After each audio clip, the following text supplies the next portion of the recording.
வணக்கம் அன்பான ஜோதிடர்களே.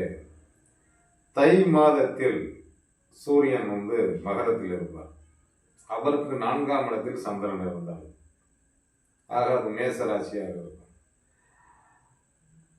இந்த கேந்திர பலமே நான் ஏன் சொல்லிட்டேன்னா பலம் இருக்குது என்பதனால் நான் சொல்லி கொண்டு வருகிறேன். அதாவது பார்த்தீங்கன்னா இவங்க வாழ்க்கையில் பார்த்தீங்கன்னா ஒரு மிகப்பெரிய ஒரு உச்சத்துக்கு வருவாங்க. அதாவது சனியோட வீட்டில் சூரியன் அப்படியே எடுத்துக்கலாம்.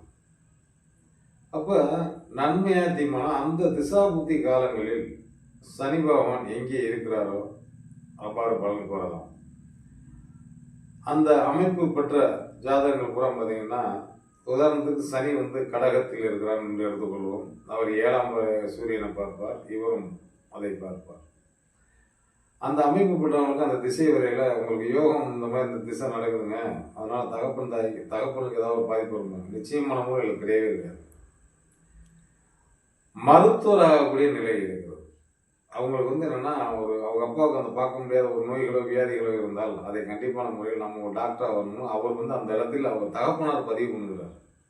எப்படி இருந்தாலும் அவருக்கு முடியாத நிலை வரும்போது தன்னுடைய பொண்ணை எப்படி ஒரு டாக்டர் ஆகணும் அப்படிங்கிற சிந்தனைக்குள் வருவார்.